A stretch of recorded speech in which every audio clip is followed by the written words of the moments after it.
Assalamualaikum warahmatullahi wabarakatuh dan salam satu Malaysia kepada Dr. Hajar dan juga rakan-rakan. Kami dari kumpulan 6 akan membentangkan tugasan kami yang bertajuk Leko Prawn Enterprise dengan moto syarikat kami iaitu kepuasan pelanggan, keutamaan kami. Ahli kumpulan kami terdiri daripada saya sendiri iaitu Siti Nur Azlin binti Muhammad Syaib. Seterusnya, Nur Syahira binti Zulkifli, Muhammad Emir Irfan bin Ahmad, Rat Charchuan anak lelaki Tian dan Nur Afika Iman binti Badlishah. Latar belakang syarikat.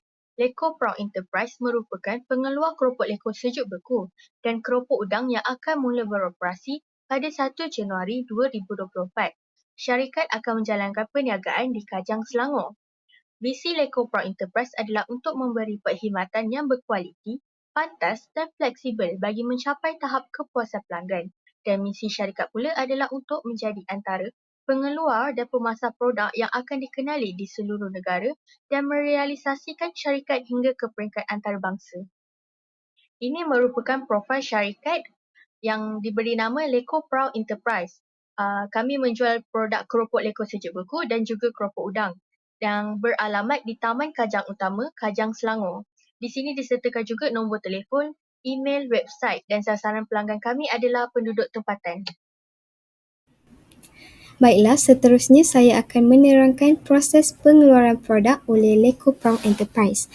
Leko Prawn Enterprise menggunakan 5 proses pengeluaran produk. Yang pertama adalah pembelian bahan mentah, yang kedua kerja dalam proses, yang ketiga kawalan kuantiti produk, yang keempat barang siap dan yang terakhir adalah produk sedia dijual.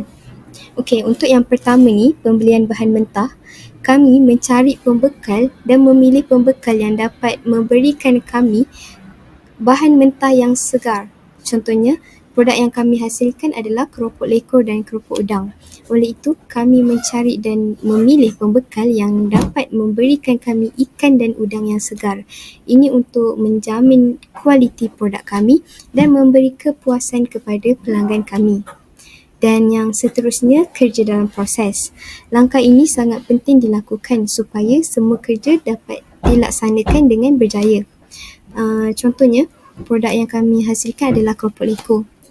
Pertama sekali, ikan tu akan disiang oleh pekerja, kemudian dikisar dan dicampurkan tepung untuk diuli dan direbus. Dan langkah terakhir adalah pembungkusan keropok lekor itu sendiri. Langkah-langkah ini sangat penting dilakukan supaya kerja dapat dijalankan dengan teratur. Dan seterusnya, kawalan kuantiti produk ni antara langkah yang penting untuk mengelakkan pembaziran bahan mentah berlaku. Contohnya, Leko Prawn Enterprise akan dapat mengelakkan risiko produk rosak sekiranya kami memantau bahan mentah dengan baik. Dan bagi memenuhi anggaran kuantiti produk siap, syarikat kami akan memastikan sama ada anggaran bahan mentah yang digunakan tersebut adalah sama dengan anggaran kuantiti produk siap atau sebaliknya. Tambahan pula, anggaran yang dibuat ni semestinya telah mengambil kira faktor permintaan pelanggan kami.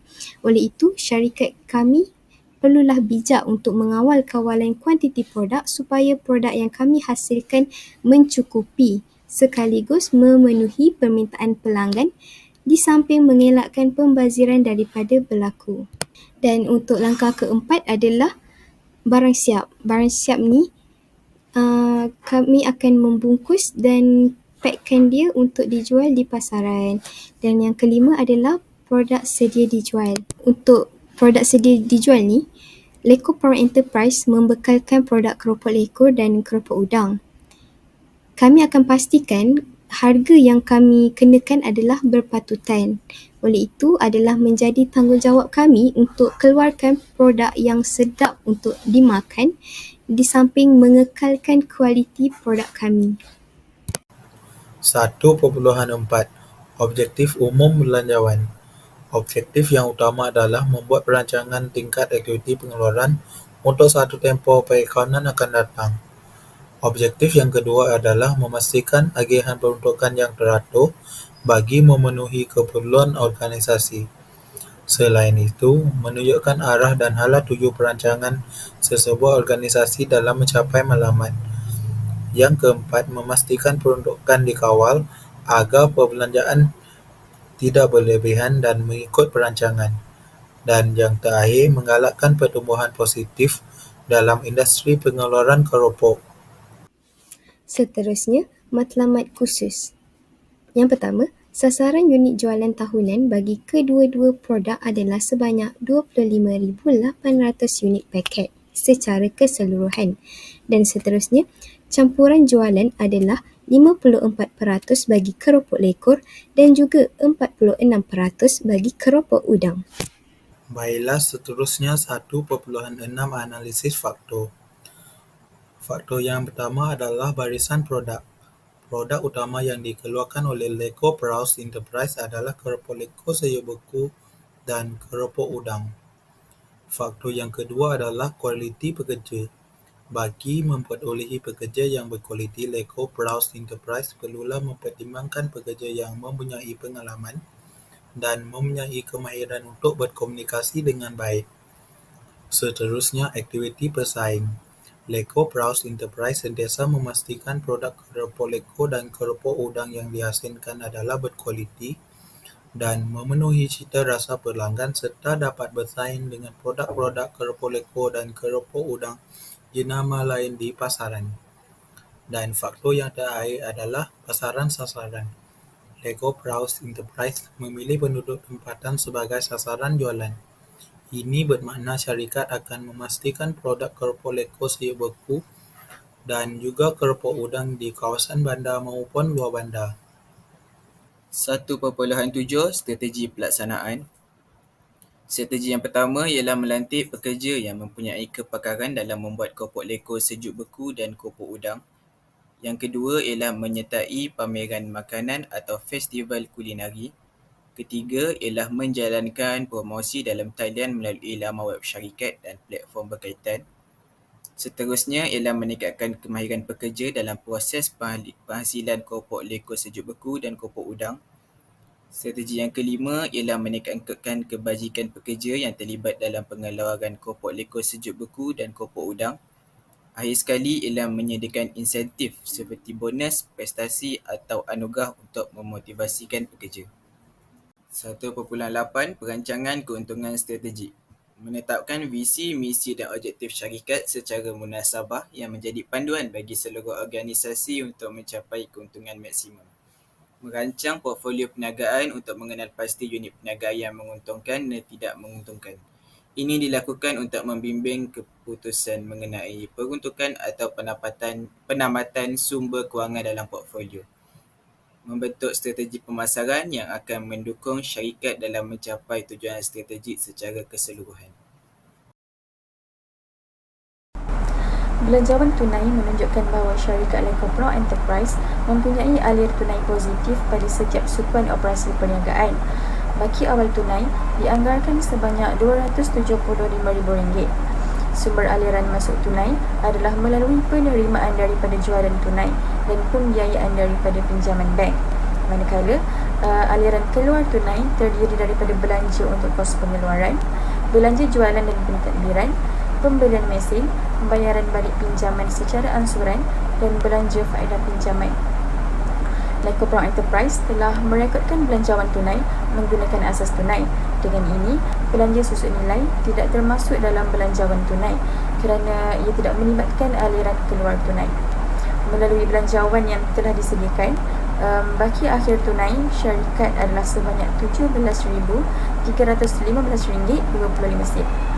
Leko Prowse Enterprise telah membuat beberapa andaian sewaktu menyediakan belanjawan tunai. Antaranya ialah berkaitan penerimaan tunai di mana kesemua jualan adalah secara tunai.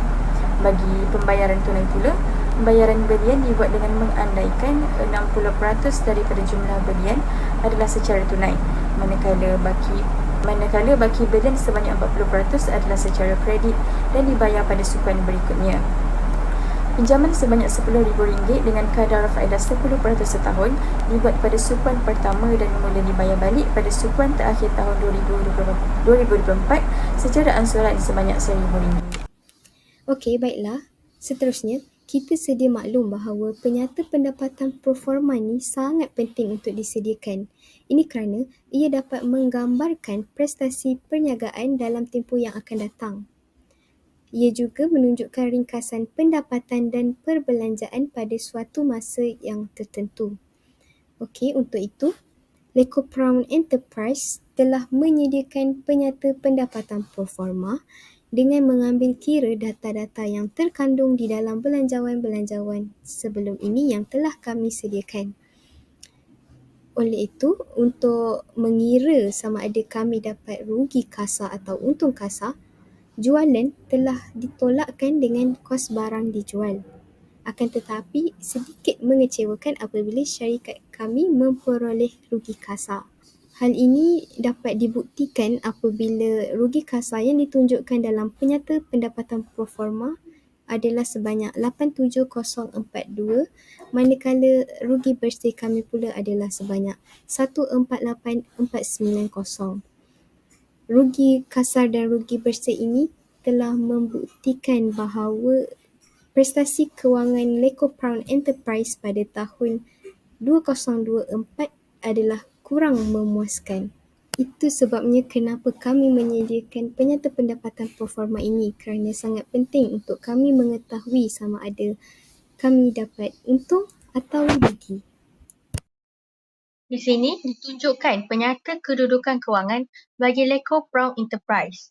Penyata kedudukan kewangan ini telah menunjukkan bahawa Leko Brown Enterprise memiliki tunai berjumlah RM17,315.25 yang di mana ia diperolehi daripada penyiraan belanjawan tunai dan menjadikan jumlah aset syarikat bernilai RM164,883 setelah ianya dicampur sekali dengan jumlah inventori barang siap dan juga inventori bahan mentah, di mana jumlah kedua-dua ini diperolehi daripada belanjawan inventori barang siap dan belanjawan bahan mentah masing-masing.